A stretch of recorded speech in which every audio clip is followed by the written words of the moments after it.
Ancient Egypt is without doubt the most important civilization that the world has ever seen. Starting in the early years of the Old Kingdom, 4,500 years ago, the pharaohs and their builders began to build the Great Pyramids that would leave an indelible mark on human history. If you stood in front of the Great Pyramid of Khufu and you know nothing about Egyptology, you will never believe that a human being could build it. Surrounding these vast tombs, the entire Giza Plateau was also transformed, sculpted out of the rock by successive rulers. The plateau became a true necropolis, the Giza necropolis, one of the biggest cities of the dead the world has ever seen. Today, specialists from all over the world are working to solve the mysteries of this monumental site. But one structure still eludes them: the sanctuary's legendary guardian, the Great Sphinx of Giza, carved into the mountainside. They cut off the biggest statue of Egypt, 73 meters long, 21 meters high. The Sphinx and its temple are unique. It never happened before. After centuries of relentless studies and analysis, this enigmatic creature still refuses to reveal its secrets. Unfortunately, till now, we have no signature anywhere or any tablet saying, "I made the Sphinx." We don't know. Who is it? When was it built? And why? Above all, who was the person that built it? If you look at the facade of the Valley Temple of Khafre and the facade of the Temple of the Sphinx, look exactly the same. The sun sets exactly on that intersection, over the Sphinx's right shoulder and into the sanctuary on the east. The world's greatest Egyptologists continue their research in the field. So one could imagine that the Sphinx is the King Khafre. Why not? Because it's in front of his pyramid. But in fact, it's much more complicated than that. Have to see better. They are unearthing new clues, interpreting them, and challenging their theories as they attempt to reveal the true story of the Sphinx.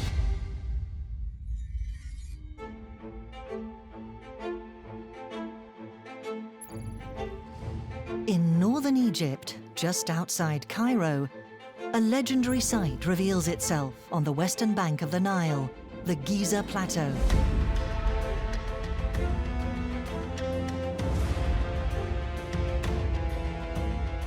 Here, the famous tombs of the pharaohs stretch to the sky, still standing after more than 4,500 years. This place is teeming with stories and legends.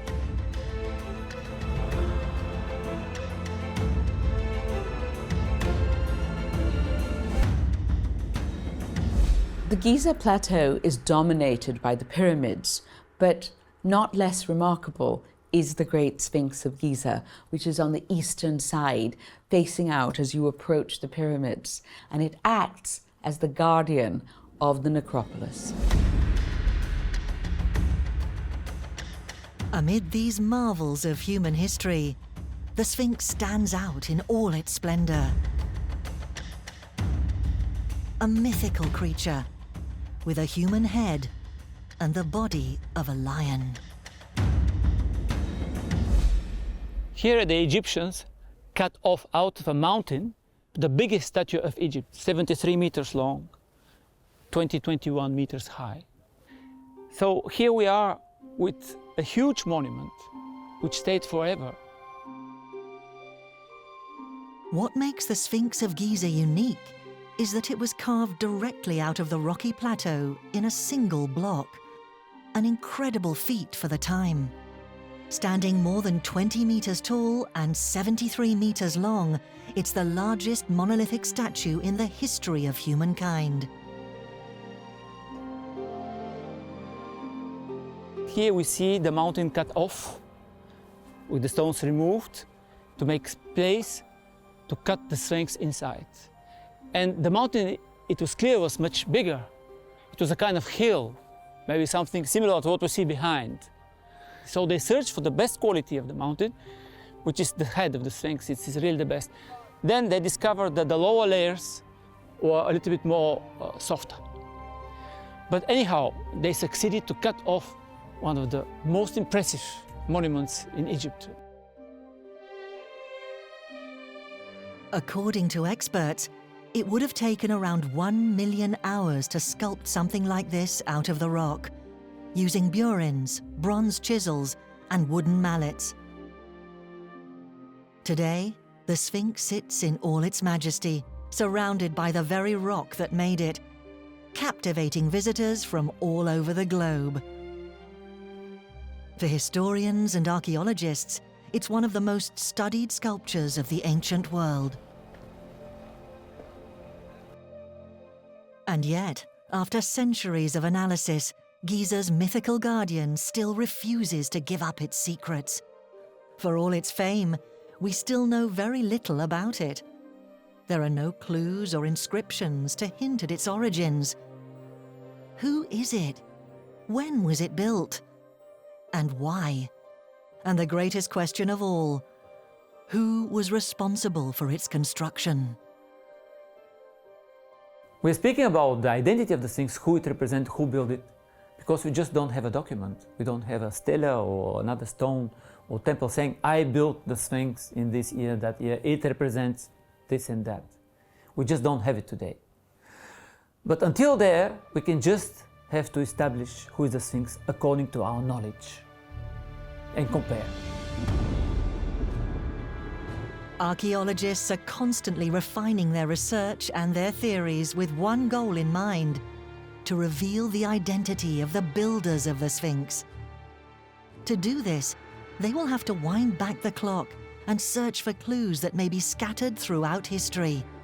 A quest that begins at the dawn of the Industrial Age.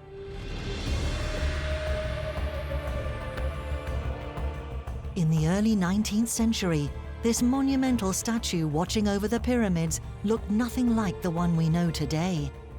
Back then, 200 years ago, the Sphinx was almost entirely covered in sand.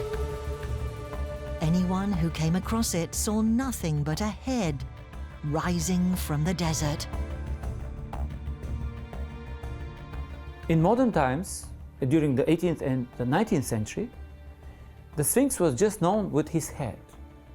So people didn't know what it was. It was the head of a man, maybe a pharaoh. People maybe didn't know so much. So they were just seeing a head cut out of a mountain. Most of the people could maybe imagine a colossus, a standing or sitting colossus that you can see elsewhere in Egypt, of huge size. This mysterious giant head eventually began to raise too many questions. In 1816, Giovanni Battista Caviglia, one of the pioneers of Egyptian archaeology, began to excavate the Giza Plateau. His objective? To find out what this legendary figure was, hiding beneath the sand. It was the first obstacle in the quest to find the origin of the Sphinx, and a colossal undertaking. To uncover the statue, thousands of tons of sand were carried away by hand. It uncovered an area of around 1,500 square meters, and its height was as yet unknown. It took a year before Caviglia and his team were able to clear the front section in its entirety.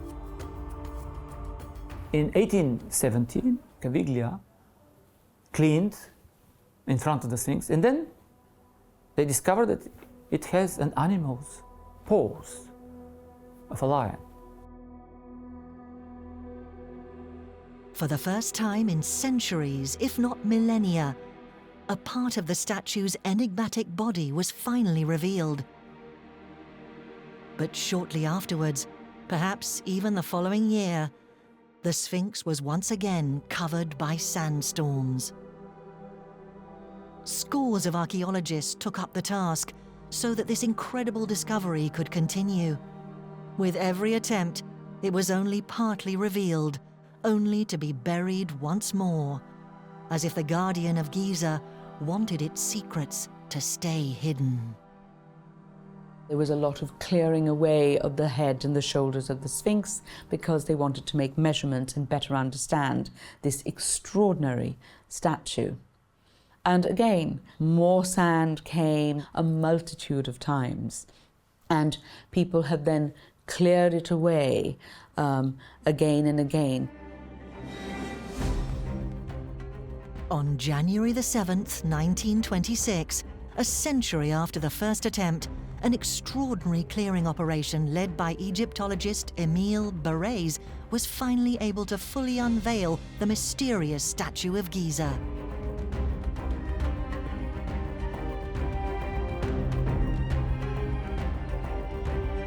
It came out after maybe 1,000 years or something, maybe 2,000 years. It came out as it was, with the whole body. I think it was an amazing image at that time to discover such a huge statue on Earth. And then started immediately, because people understand that this is something unique, unusual. People started immediately to think who it was. The first crucial stage was now complete. Freed from the sand's clutches, the Sphinx could now begin to tell its story. Emile Barrès and his team went over the vast statue with a fine-tooth comb in the hope of understanding more about it. The first thing they noticed was that the Sphinx had been restored several times over the years. Some parts, like the front feet, had been retouched and reinforced with stone bricks at the time of the Roman Empire in the 2nd century BC. Other modifications dated back further still. This creature, only now emerging from the earth, had apparently been long revered and maintained throughout the ages.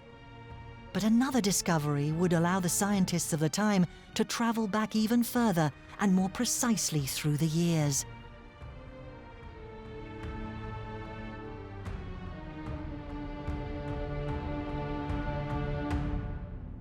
That new discovery was the dream stele, a massive block of pink granite carefully positioned between the two giant paws, standing over 3.5 meters tall and 2 meters wide. On it, the archaeologists discovered a vital message. For the first time in history, it mentioned the Great Sphinx, a vital relic for anyone hoping to discover the origins of the mysterious statue.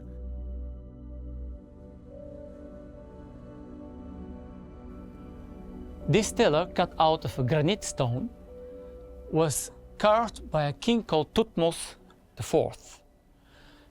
And he's representing himself making offerings to the god Horus of the horizon, to the Sphinx. He's considering the Sphinx as a god. And he's explaining the story.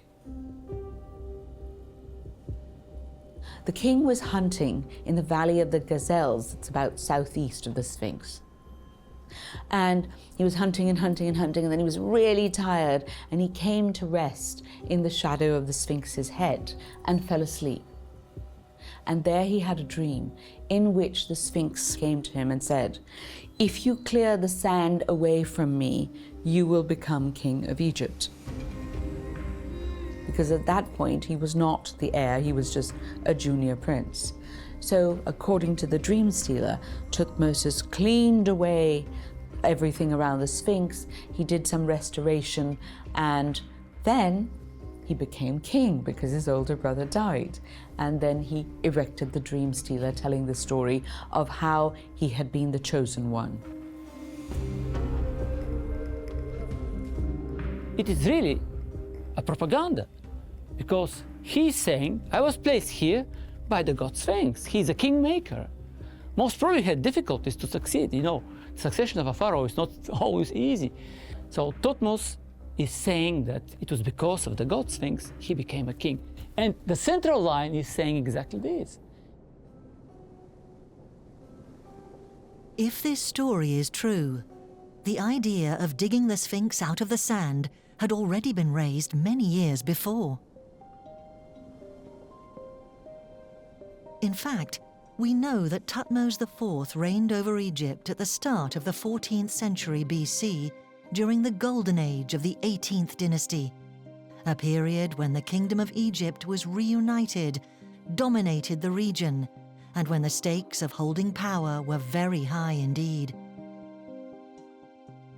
We found something politics on that stele, the story. We found that he killed his elder brother. He was supposed to be the king of Egypt. This is why he wrote this story, to show that the God, it chose him to be the king of Egypt. Then everyone will forget the crime that he did.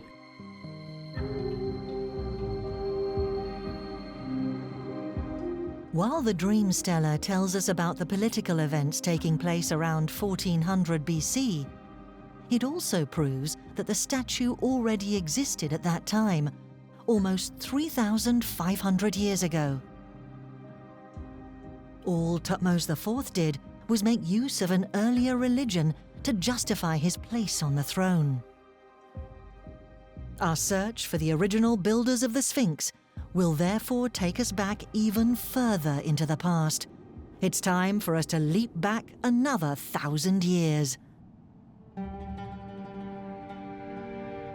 To find more clues, we have to return to the time when the Giza Plateau was created, along with its famous pyramids.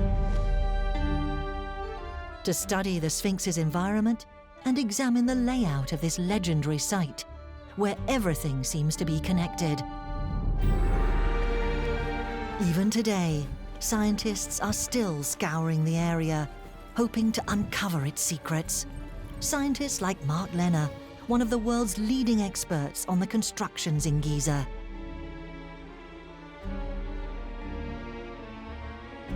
When I walk the Giza Plateau, every time I'm always taking pictures because I'm always seeing something new.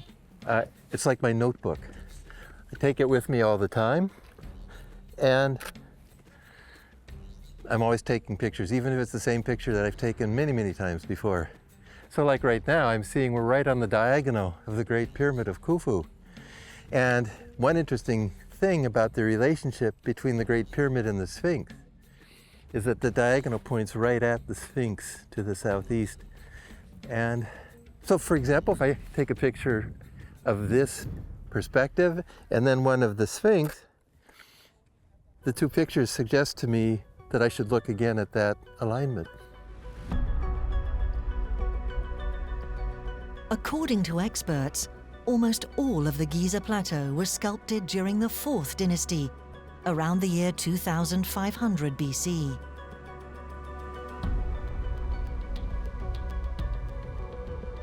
One of the most remarkable times in the history of ancient Egypt is the 4th dynasty. So by the size of these pyramids, we know that during this time, Egypt was very wealthy, everything was very well organized, there was a large labor force, and there was plenty of food to feed them. So clearly this was a time where things moved smoothly, swiftly, the country was economically solid, and the arts and crafts flourished. It's into this prosperous era that we'll have to immerse ourselves in search of new clues to the creation of the Sphinx. This period is above all marked by the reign of a renowned pharaoh, the Great Khufu. In the early days of the Old Kingdom, he was the first to set his sights on Giza. This place offered the ideal conditions to build a structure that would leave an indelible mark on human history. A monumental tomb that would guarantee him a glorious life after death. I think Khufu came to Giza to build because the Giza Plateau offered him all the best natural conditions that were required for building the Great Pyramid. You have good, hard bedrock here, and Khufu's Great Pyramid is the first one to be built on the bedrock. To the south here at Giza, there are limestone layers that you see in the Sphinx. They go soft and more clay-like, hard, soft, beautiful for cutting stones. for the quarries, for the access to the valley, for the good foundation. The Giza Plateau was ideal. With its 230-meter-long square base, the Great Pyramid of Khufu rose to a height of over 147 meters until its limestone cladding was destroyed, reducing its height by 10 meters. To build it, over 10,000 laborers worked ceaselessly for 20 years, carving the 2 million blocks of stone, if not more, that were needed. If you stood in front of the Great Pyramid of Khufu and you know nothing about Egyptology, you will never believe that a human being could build it. The pyramid was the national project of the whole nation. Every household in the south and the north of Egypt participated in building the pyramid by sending workforce and food to help the king. The total mastery in its execution and its vast dimensions would make the Great Pyramid the tallest structure ever built for nearly 4 millennia. But when he came to the Giza Plateau, Khufu didn't stop at building his own giant tomb. Today, between the Sphinx and the Great Pyramid, many other tombs rise up from the sand. These tombs were for his senior officials on the west, his senior family members on the east. And over time, the people who served them, their dependents, their officials, when they died, they wanted to be buried near their lord. As he was building his pyramid, he was building a necropolis, a city of the dead, one of the biggest cities of the dead the world has ever seen.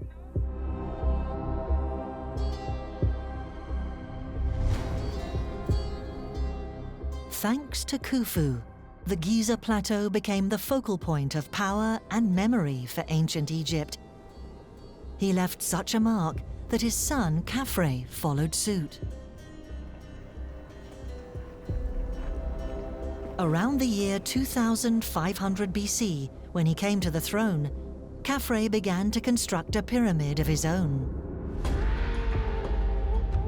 A structure every bit as impressive, in order to sit beside his father for eternity.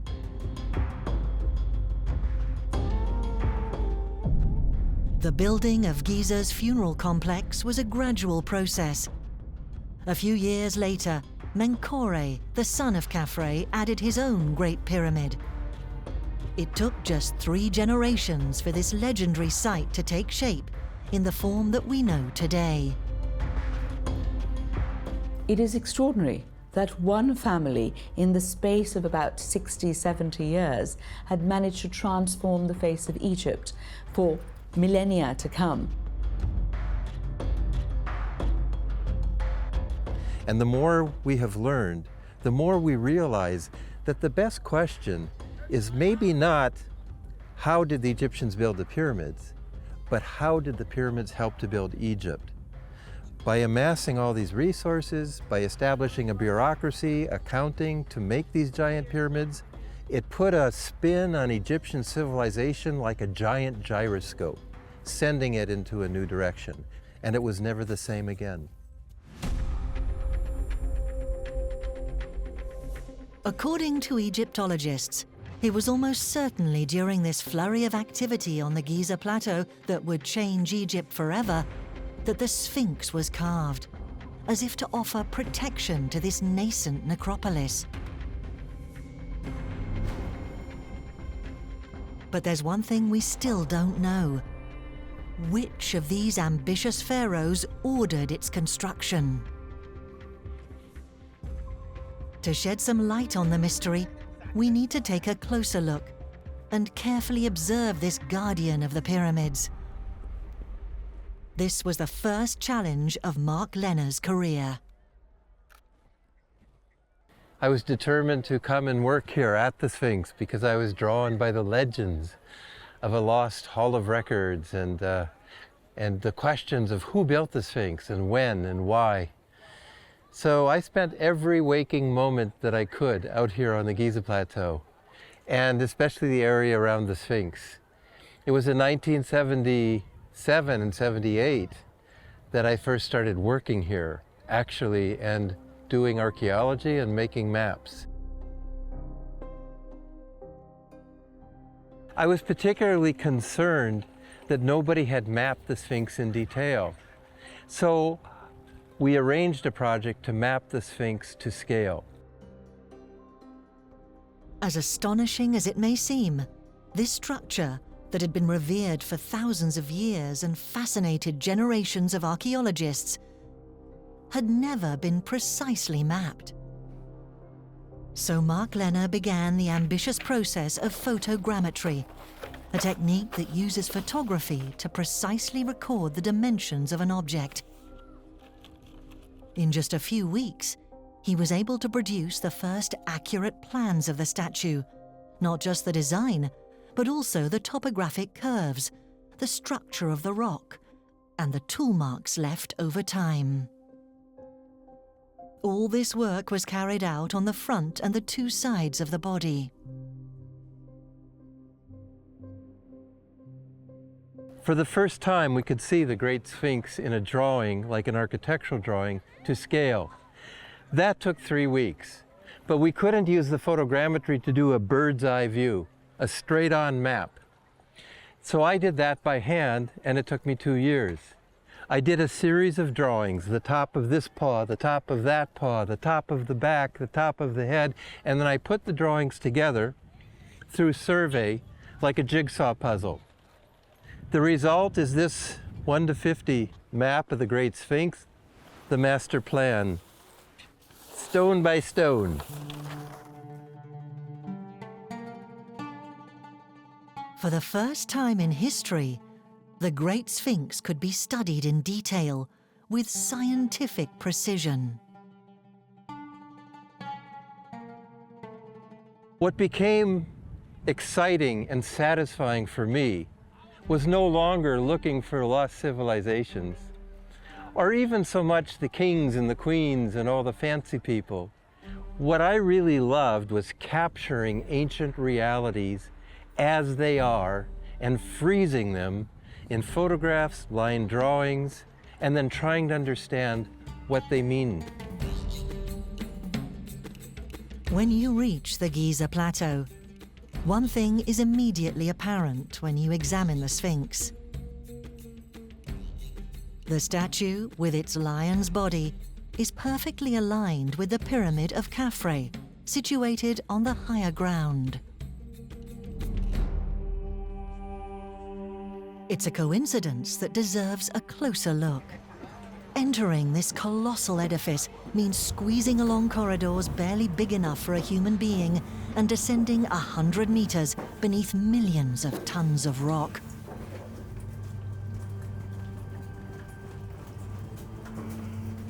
At the end of the corridor, in the center of the pyramid, directly beneath its peak, is the burial chamber. The pyramids are tombs, huge, gigantic tombs for the kings, for the pharaohs.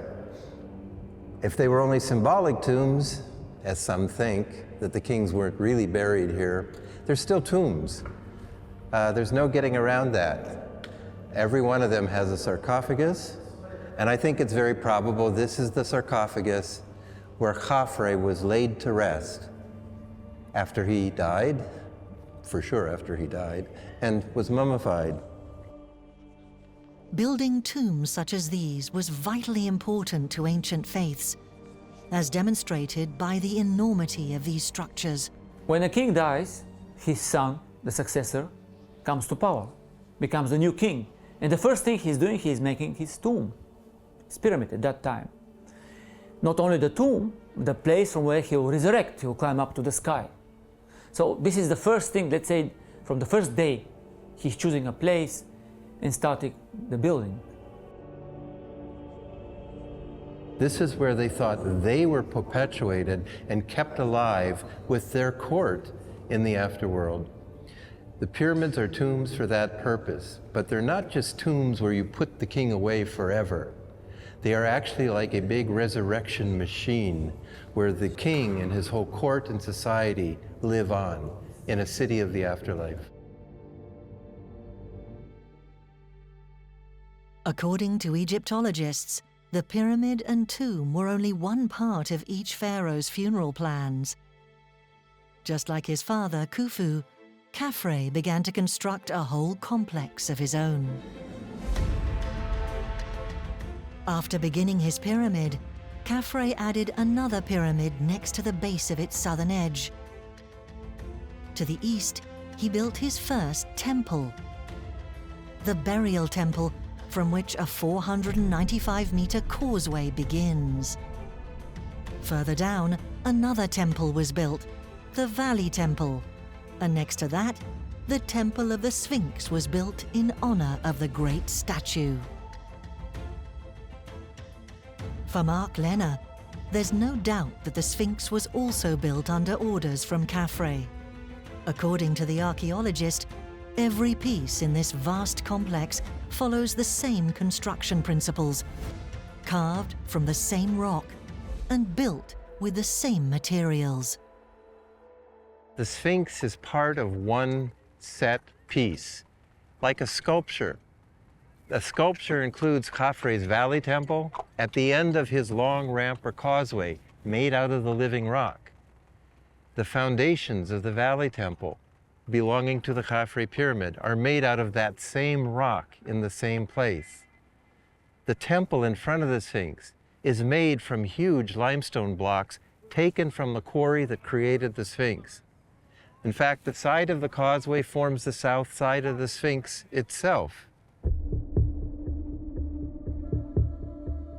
If you look at the Valley Temple, the facade of the Valley Temple of Khafre and the facade of the Temple of the Sphinx look exactly the same. So it's like clay. You take a piece of clay and you mold out of it two temples, and you mold the Great Sphinx in this clay, and then you mold a big ramp coming into these temples. Then it all looks like one piece of sculpture, a set piece, one ensemble. The Sphinx and Khafre are intimately tied together by the very shaping, the very sculpting of the living rock. That's why, for me, it's most probable that Khafre made the Sphinx as part of his pyramid complex. And so it would seem that around 2500 BC, Khafre designed an entire complex, a perfectly coherent, full-scale sculpture, with the Great Pyramid on one side and the Sphinx on the other. But within this vast architectural complex, one detail interrupts the sense of harmony. The long funeral causeway connecting the Pyramid Temple to the Valley Temple has one intriguing feature. As we approach the Sphinx, there is a significant deviation between the causeway and the Sphinx. You see how they look like they're oblique to each other at an angle. The causeway is running 13 degrees to the south of due east, where the Sphinx is sitting due east. Now maybe that's grist for the mill, this difference in orientation between the Sphinx and the causeway. Maybe that's grist for the mill of theorists thinking, oh, maybe the Sphinx is older, maybe somebody else made it. Some Egyptologists are taking this deviation very seriously. It could be enough to undermine Khafre's position as creator of the Sphinx. One of the curious things about if Khafre had built the Sphinx is that why would he choose this place? Because if I were Khafre, I would have my causeway going straight. And so this suggests that this depression and this lump of stone were already there. Khafre is avoiding the Sphinx. This feature is quite clear. The Sphinx was there before Khafre built his causeway, before he built his temples and pyramid. Based on the site's geometry, the Sphinx could well predate Khafre. It could have been carved here long before his reign. We therefore need to see it from another angle. So when we arrive here, there is something very simple. We see the Sphinx, and behind, the pyramid of Khafre. So one could imagine that the Sphinx is the King Khafre. Why not? Because it's in front of it. But in fact, it's much more complicated than that. Have to see better. In fact, it's possible that the Sphinx wasn't made to be seen from the front, but in profile, like the majority of Egyptian representations. Indeed, according to Vassil Dobrev, most visitors at the time came not from Cairo as they do today, but from the old capital Memphis. Egyptians would follow the Nile and its canals to Giza to honor the dead, arriving at the site from the southeast. When they reached the necropolis, they would see the Sphinx in profile from end to end, and behind it only one pyramid stood out, the Pyramid of Khufu. Seen from this perspective, this alignment changes everything. It could suggest that this totally unique statue was the work of the first pharaoh that laid claim to this place. Looking more closely, you might even believe that it's Khufu's face, carved out of the mountain. When we look at the Sphinx, the first question we ask ourselves is who it represents. I think it represents the king Khufu, his face. First of all, because the face of Khufu was quite large. On the contrary, the face of Khafre, his son, is quite long. Not the same. Then the second element, very important element, the Sphinx never had a beard from the beginning. It was cut off the mountain without a beard. So this is a big question because all the images of King Khafre show him with a beard.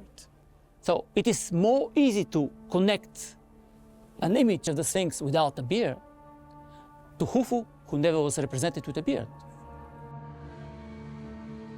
The question of whether the Sphinx originally had a beard is still a divisive one for the scientific community.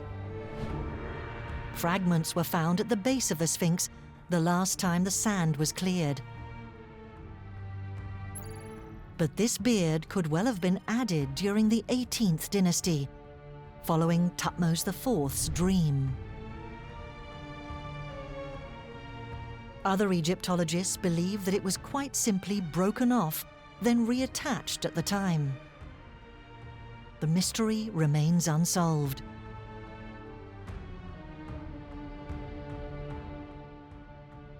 Whatever the case, there is one last factor to support the theory that it's King Khufu's features that are carved in the stone. And that's the Nemes, the iconic pharaoh's head covering worn for thousands of years in ancient Egypt. If we look closely, the Sphinx's Nemes displays a particular pattern. The Nemes of the Sphinx is pleated. One large pleat, two small pleats. One large pleat, two small pleats.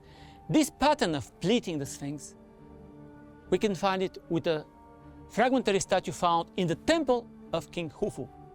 So we can connect it with King Khufu. On the contrary, all the images that we know of Khafre with the Nemes, it is always flat. It is never pleated. So this is a very important feature. Khafre wouldn't represent himself with something so different from the other images that he represents himself. On the contrary, the pleated Nemes can be connected with the statue of King Khufu.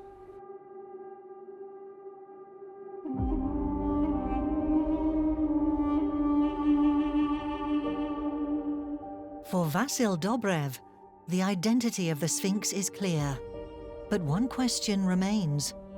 When we look in detail at the layout of the Giza Plateau, it appears that all of Khufu's structures are located to the north of the Sphinx.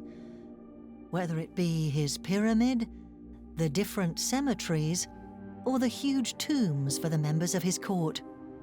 Why then would he order such a colossal statue to be built so far from the rest of his complex? This undermines the theory that Khufu created the Sphinx. Perhaps the truth lies elsewhere. The Sphinx could still be a representation of Khufu, even if the pharaoh didn't build the statue himself. Perhaps we're dealing with a tribute to the deceased king. This seems plausible when we consider the many symbols that are found around the Sphinx. Around the statue, everything seems to point to a heavenly power, the sun. The decision to portray a hybrid, neither human nor animal, follows the tradition of the Egyptian pantheon, but subverts it.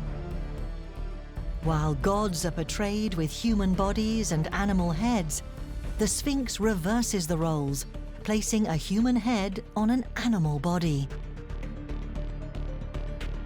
It's a lion. A lion is a solar animal.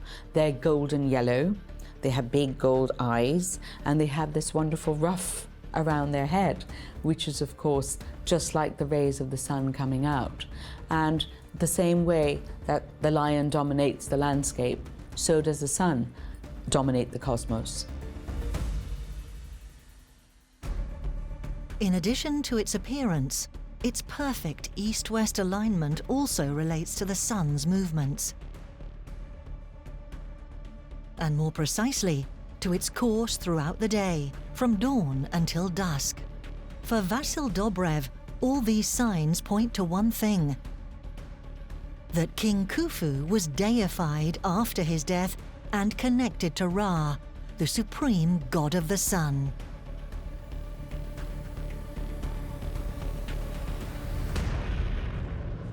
The idea is most probably that Khufu is divine. With his resurrection, he became a solar being because he's not Ra, but he's next to Ra, solar being. And now he comes down because that is the meaning of the pyramid. The pyramid itself, it is the solar rays coming from up to down. Through the pyramid, the god Khufu will come down as the image of the Sphinx, something different, something new, a divine image, not just a human image. By building the Sphinx, the reincarnated Khufu could reign over Giza for all eternity. But who was behind this tribute? It obviously wasn't the deceased King Khufu himself, and it seems the colossal statue already existed when his son Khafre came to the throne. We must therefore look to another pharaoh, a king who is often overlooked, Djedefre, Khufu's firstborn son, the son who was his direct successor.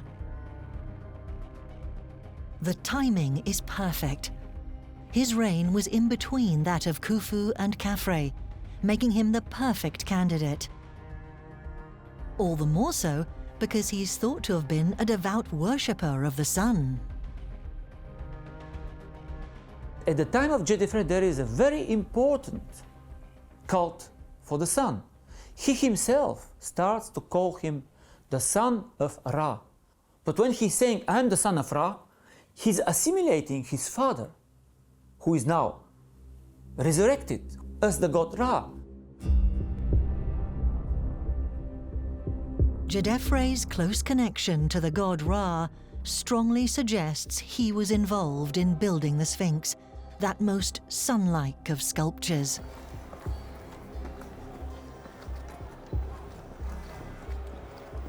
But despite all this, Mark Lehner believes these clues are not enough to dethrone Khafre as the builder of the Sphinx. In fact, he is eager to draw our attention to another of Khafre's structures at Giza.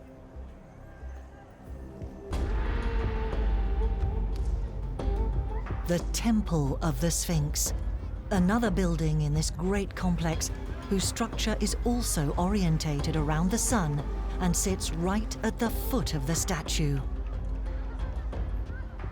Now, the temple has been studied by Egyptologists, and in order to understand the meaning of the Sphinx, you have to understand the meaning of this temple. This temple has an open court, open to the sun. 10 colossal statues of the pharaohs stood around this court. The covered part of the temple is a colonnade. It was supported by 24 granite pillars, polished. maybe for the 24 hours of the day and night.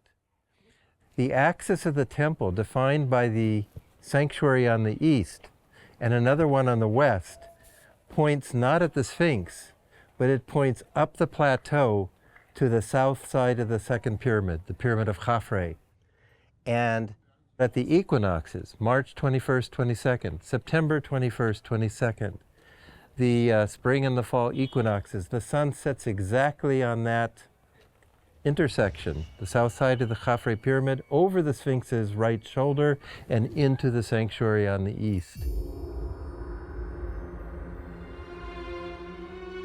The ancient Egyptians were very good at orientation, so they would have observed these things, calculated angles, and then chosen where to put something that was so meaningful. This degree of precision was no accident. The temple, the Sphinx, and the Great Pyramid are only aligned because Khafre wanted them to be.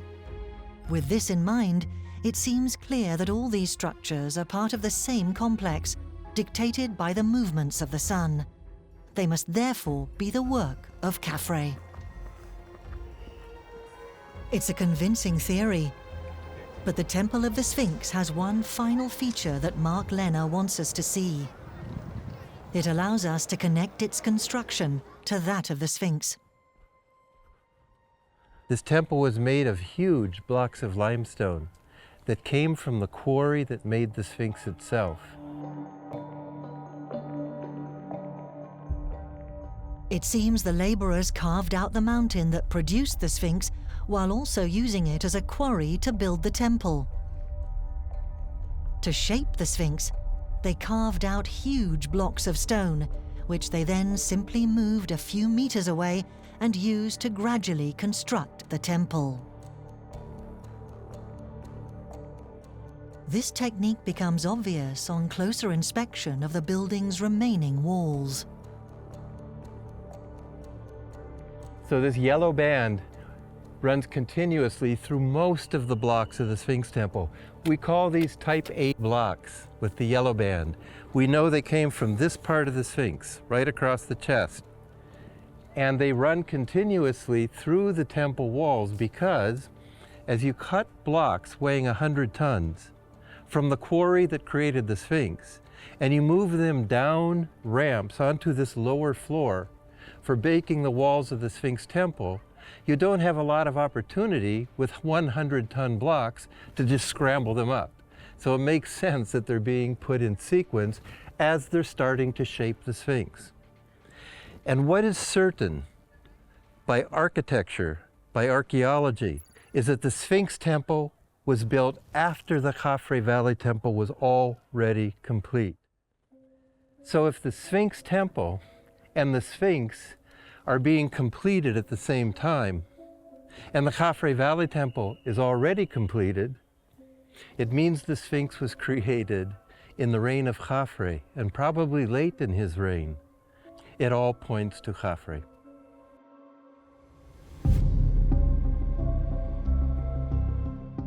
With this timeline in mind, it's hard to deny that Khafre had a role in the construction of the Great Sphinx. In any case, that's what the clues that remain on the site today seem to suggest.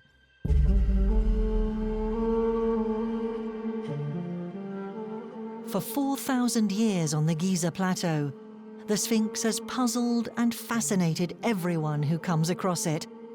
A statue without equal, revered throughout the ages by many religions and traditions.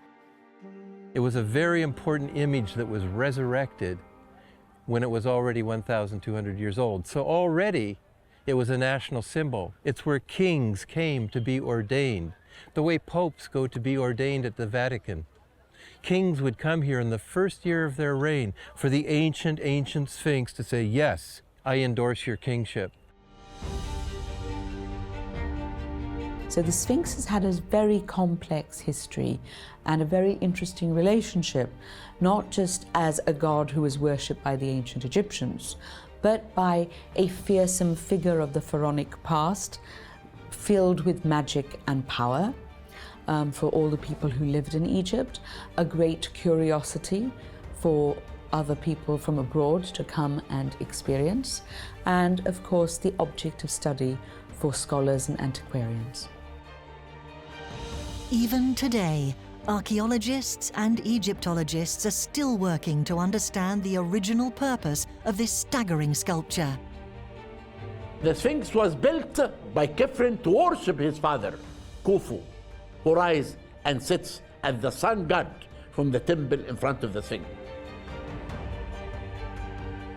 Even if one theory seems more persuasive than the others, it's crucial to keep asking questions to ensure that no scenario or line of inquiry has been overlooked and that the historical truth has not been missed.